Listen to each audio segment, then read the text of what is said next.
اسرار ہم کہہ سکتے ہیں. تمام سیرت نگاروں نے لکھا ہے کہ حضرت محمد بن مسلمہ انصاری جو ایک نمایاں انصاری سردار تھے، ان کو رسول اللہ صلی اللہ علیہ وسلم نے مدینے کے امن و امان کا ذمہ دار قرار دیا تھا، اور وہ مدینہ کے پہلے پولیس افسر ہم انہیں کہہ سکتے ہیں کہ وہ تھے.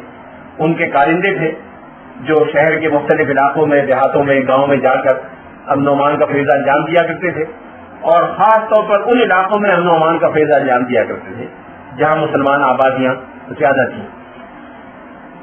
جیسے جیسے مسلمان آبادیاں بڑھتی گئیں، امن و امان میں اضافہ ہوتا چلا گیا. غیر مسلم آبادیاں جیسے جیسے کم ہوتی گئیں، خاص طور پہ 3 بڑے یہودی قبیلوں کو نکالنے کے بعد جرائم میں بڑی کمی آ گئی. جرائم اور اس طرح کے واقعات کی جو بیشتر مثالیں ہیں وہ ہجرت کے ابتدائی 3-4 سالوں کی ہیں. ہجرت کے آخری سالوں میں اس طرح کی مثالیں نسبتاً کم ہیں. ابھی میں کر چکا ہوں کہ مدینہ منورہ میں شروع میں 9 مسجدیں اور بعد میں 40 مسجدیں قائم ہوئی تھی. ان مسجدوں میں سے اکثر مساجد میں درس و تدریس کا انتظام بھی تھا. حضرت عبادہ ابن صامت اس پورے درسی نظام کے سربراہ تھے، اور اگر کہا جا سکے کہ وہ پہلے وزیر تعلیم تھے ریاست کے، تو شاید درست ہوگا. وہ تمام مسجدوں میں جاتے تھے، جہاں جہاں قرآن کی تعلیم ہو رہی تھی اس کی نگرانی فرماتے تھے، اور خود براہ راست صفہ میں جو صحابہ زیر تعلیم تھے ان کی نگرانی بھی فرمایا کرتے تھے. صفہ مدینہ منورہ میں مسجد نبوی کا ایک حصہ تھا جہاں بڑی تعداد میں صحابہ کرام مقیم رہتے تھے. باہر سے آنے والے صحابہ کرام اکثر و بیشتر صفہ میں ٹھہرا کرتے تھے، اور صفہ میں ان کی تعلیم و تربیت کا اہتمام ہوا کرتا تھا. یہ صحابہ کرام وہ تھے جو بعد میں بڑے بڑے فاتحین اور سردار ہوئے. فاتح شام حضرت ابو عبیدہ بن الجراح ایک زمانے میں صفہ میں مقیم رہے. حضرت عبداللہ بن عمر جو بڑے جلیل القدر صحابی تھے وہ بھی ایک زمانے میں صفہ میں مقیم رہے. مشہور راوی حدیث حضرت ابو ہریرہ بھی صفہ میں مقیم رہے. اس سے اندازہ ہوتا ہے کہ صفہ نے کس انداز کے لوگوں کی تربیت کی. مدینہ منورہ میں لکھنے پڑھنے کا رواج پہلے سے تھا. سہیل بن صامت کا تذکرہ ہو چکا ہے جو حضرت لقمان حکیم کے حکمت نامے سے واقف تھے اور اس کو پڑھتے بھی تھے. مدینہ منورہ میں بہت سے صحابہ تھے جو لکھنا پڑھنا جانتے تھے. ان میں سے کئی تھے جو کامل کہلاتے تھے. لکھنے پڑھنے کا بندوبست اور تعلیم کی نشر و اشاعت ہجرت کے فوراً بعد شروع ہوئی. یہ بات ہم سب جانتے ہیں کہ کفار مکہ میں جو قیدی جنگ بدر میں ہاتھ آئے تھے ان میں سے بہت سو نے مدینے کے 10 بچوں کو لکھنا سکھایا، اور یہی ان کا فدیہ تھا جس کی بنیاد پر ان کو رہا کر دیا گیا. جو حضرات مدینہ منورہ میں درس و تدریس کا کام انجام دیتے تھے ان میں ایک نمایاں نام معاذ بن جبل کا بھی تھا. جیسے جیسے دوسرے علاقے فتح ہوتے گئے رسول اللہ صلی اللہ علیہ وسلم تعلیم کے لیے والوں کو بھیجتے گئے. عمر ابن حزم کو 17 سال کی عمر میں یمن بھیجا تھا، جن کے بارے میں روایت ہے کہ لیفقہہم فی الدین ویعلمہم القرآن، کے تاکہ ان کو دین کی سمجھ سکھائیں اور قرآن پاک کی تعلیم دیں. حضرت معاذ بن جبل کو فتح مکہ کے بعد مکے میں چھوڑ دیا تھا کہ وہ لوگوں کو دین کی تعلیم دیں. مصعب بن عمیر کو ہجرت سے پہلے حضور نے مدینہ منورہ بھیجا تھا. تعلیم قرآن کے گہتی معلمین حضور نے مکے میں بھی مقرر فرمائے تھے، مدینے میں مقرر فرمائے. مدینے سے جن حضرات کو بھیجا گیا تعلیم قرآن کے لیے ان کی فہرست بڑی طویل ہے، لیکن مدینہ منورہ کی مسجدوں میں اور مختلف مراکز میں جو صحابہ تعلیم دیا کرتے تھے اس میں زید بن ثابت، ابی بن کعب، حضرت ابو الدرداء، اسید بن حضیر، خالد بن سعید بن العاص، حضرت ابو عبیدہ، عمر بن حزم، معاذ بن جبل، یہ نام بڑے نمایاں ہیں. حضرت عبداللہ بن سعید بن العاص جو ایک مہاجر صحابی تھے یہ کتابت سکھایا کرتے تھے، جن کے بارے میں استیاب میں حافظ ابن عبد البر نے لکھا ہے کہ وکانا کاتبا محسنا، بہت اچھے کاتب تھے اور بچوں کو کتابت سکھایا کرتے تھے. حضرت عبادہ ابن صامت بھی خوشنویسی کے استاد تھے، خوشنویسی سکھایا کرتے تھے. غیر مسلموں سے تعلیم حاصل کرنے میں بھی حضور نے قباحت نہیں سمجھی، چنانچہ حضرت زید بن ثابت کو یہودیوں کی زبان سیکھنے کے لیے یہودیوں کے مدراس میں بھیجا. منجنیق کی مہارت حاصل کرنے کے لیے صحابہ کرام کو یمن بھیجا. مدینہ منورہ میں ایک دار القرہ کے نام سے ایک مکان تھا جہاں بڑی تعداد میں قرآن پاک کی تعلیم و تربیت ہوتی تھی. وہاں باہر سے آنے والے طلباء بھی ٹھہرا کرتے تھے، اساتذہ بھی ٹھہرا کرتے تھے. اور حضرت مصعب بن عمیر کے بارے میں ملتا ہے کہ جب مدینے آئے تو اس مکان میں ٹھہرے جس کو بعد میں دارالقرہ کہا گیا. حضرت عبداللہ ابن ام مکتوم بھی اس مکان میں ٹھہرے. قرآن پاک دین اور فقہ کی تعلیم کے ساتھ ساتھ جن چیزوں کی تعلیم دی جاتی تھی ان کی فہرست تراتیب الاداریہ نے بیان کی ہے. اس میں یہ چیزیں شامل ہیں: فلکیات، تیر اندازی، تیراکی، عربی زبان و ادب، طب، قیافہ، طریقۂ حرب، تجارت، ترجمہ، مختلف زبانیں. مدینہ منورہ میں حضور نے اپنے زمانے میں قاضی اور مفتی بھی مقرر فرمائے تھے. اس زمانے میں مفتی اور قاضی کا منصب ایک ہی ہوتا تھا. خلفائے اربعہ عبدالرحمن بن عوف، عبداللہ بن مسعود، ابی بن کعب، معاذ بن جبل، عمار بن یاسر، یہ حضرات مدینہ منورہ کے مفتی اور قاضی تھے. ان میں حضرت ابو ہریرہ، حضرت ابو الدرداء، حذیفہ بن الیمان، ابو موسیٰ اشعری اور سلمان فارسی کے اسماء گرامی بھی نمایاں ہیں. دستاویزات کا تذکرہ ہم کر چکے ہیں. شعبہ دستاویزات کا شعبہ دستاویزات حضور نے قائم فرمایا تھا. صحابہ کرام کو اس پر مقرر کیا. وہ بلا معاوضہ کام کیا کرتے تھے. صحابی حضور کے زمانے بھی کام کرتے رہے، حضرت عمر کے زمانے بھی کرتے رہے، حضرت عثمان کے زمانے بھی کرتے رہے. انہوں نے تنخواہ لے لی. حضرت عثمان نے ان کے پورے کام کا اندازہ لگایا، تنخواہ کا ایک تخمینہ لگایا اور 30,000 درہم تنخواہ دینی چاہیے بقایا جات. تو انہوں نے لینے سے انکار کر دیا اور کہا کہ انما عملت للہ انما اجری علی اللہ، میں نے تو یہ سب کام اللہ کے لیے کیے ہیں، اللہ ہی کے یہاں سے میں اجر لوں گا. باقی تفصیلات انتظامی اور تعلیم کی میں چھوڑ دیتا ہوں.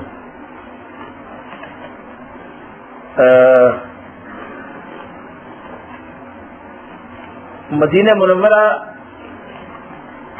اس اعتبار سے پورے جزیرہ عرب میں نمایاں تھا کہ وہاں تجارت کا مرکز بھی تھا اور زراعت کا مرکز بھی تھا. طائف میں صرف زراعت ہوتی تھی، تجارت کم تھی. مکہ مکرمہ میں صرف تجارت ہوتی تھی، زراعت نہیں تھی.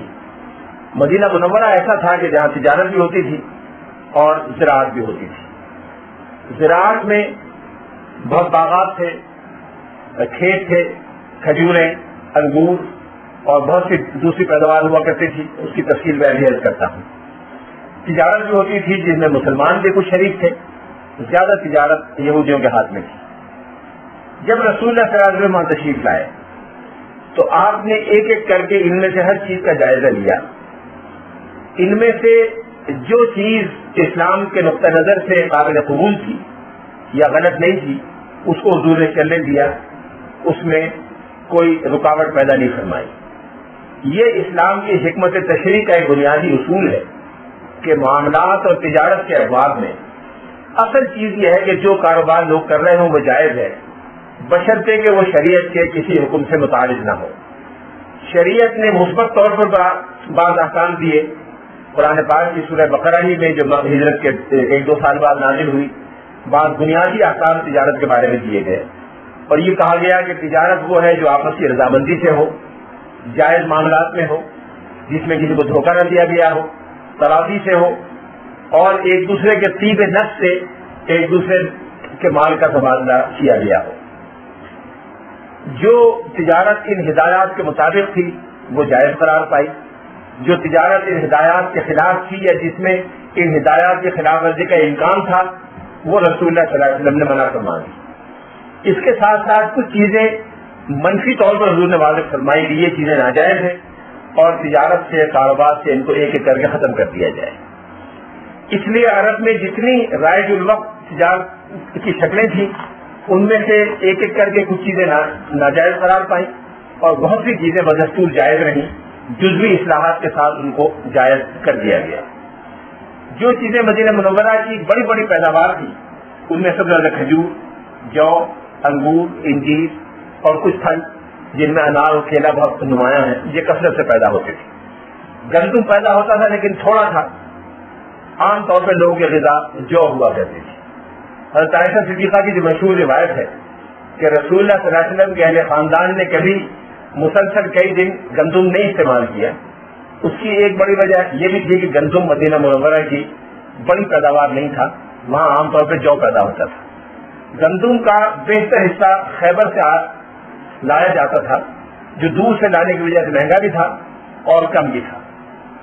مصنوعات میں زیادہ چیز کپڑا، ہتھیار، لکڑی کا سامان اور انگور کی پیداوار کی وجہ سے شراب کی پیداوار بھی تھی۔ شراب کے اکثر شراب خانے یہودیوں نے بنائے ہوئے تھے۔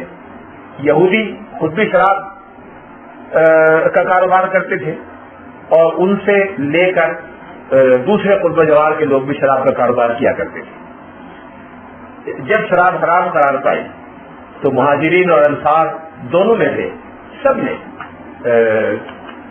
شراب کے کاروبار سے ہر قسم کا تعلق منقطع کر دیا، اور کیونکہ مدینہ منورہ میں مال کی ختم ہو گئی اس لیے جو غیر مسلم تھے انہوں نے بھی ایک ایک کر کے شراب کا کاروبار ختم کر دیا۔ مدینہ منورہ میں جو افراد زمین کے مالکان تھے ان میں سے بعض بڑے بڑے قصوں کے مالکان تھے، بعض چھوٹی زمین کے مالکان تھے۔ جو چھوٹے مالکان تھے وہ اپنی زمین پہ خود کام کرتے تھے، جو بڑی زمینوں کے مالکان تھے وہ مختلف انداز سے اپنی زمینوں پر کام کرایا کرتے تھے۔ کچھ لوگ مزدوری دے کر مزدوروں سے کام کراتے تھے، کچھ لوگ مزارات کی بنیاد پر کام کراتے تھے، کچھ محاقلہ کی بنیاد پر اس کو کہتے ہیں کام کرایا کرتے تھے۔ مزاغنہ بھی ایک طریقہ تھا، یہ مختلف طریقے رد رائے تھے۔ حضور صلی اللہ علیہ وسلم نے مزارات کی بعض شکلوں کو ناجائز قرار دیا اور بعض شکلوں کی اجازت دی۔ جن شکلوں میں سود، دھوکہ، استحصال یا اس طرح کوئی اور خرابی پائی جاتی تھی ان شکلوں کو حضور صلی اللہ علیہ وسلم نے ناجائز قرار دیا، اور جن شکلوں میں استحصال یا ربا نہیں پایا جاتا تھا ان شکلوں کی آپ نے اجازت دے دی۔ مدینہ منورہ کی زمین اکثر بارانی تھی، اس لیے سال میں اکثر ایک فصل ہوتی تھی۔ کئی کہیں کنویں بھی تھے جہاں اونٹ کے ذریعے، رہت کے ذریعے پانی نکالا جاتا تھا۔ جن باغات میں کنویں تھے وہاں سال میں 2 فصلیں بھی ہو جایا کرتی تھی، لیکن اکثر باغات میں سال میں 1 فصل ہوتی تھی۔ دستکاری میں گھریلو دستکاری بھی تھی اور اجتماعی دستکاری بھی تھی۔ گھریلو دستکاری میں عموماً کپڑے کا کاروبار، سوت کاٹنے کا، دھاگا بنانے کا کاروبار ہوتا تھا۔ جو بڑے کاروبار تھے جس میں ایک سے زائد لوگ کام کرتے تھے، جس کو آپ فیکٹری یا کارخانہ کہہ سکتے ہیں، اس میں زراعت کے آلات، نجاری کے آلات اور لوہاری کے آلات بنائے جاتے تھے۔ یہ سرگرمی عموماً بنو قینقاع کے یہودیوں کے ہاتھ میں تھی۔ نجاری کا کام بھی ہوتا تھا اس لیے کہ قرب و جوار کی آبادی زرعی آبادی تھی اور وہاں نجاری کے کام کی خاصی گنجائش تھی۔ مدینہ منورہ کے تاجر امپورٹ ایکسپورٹ کا کام بھی کرتے تھے، شام سے کپڑا منگواتے تھے، مزید استعمال کی چیزیں شام سے آیا کرتی تھیں۔ گندم کا بیشتر حصہ اردن سے آیا کرتا تھا۔ مدینہ منورہ میں گندم کمیاب تھا اور تمہل کی علامت تھا، اس لیے کہ وہ چیز کمیاب تھی۔ کاروبار میں یہودی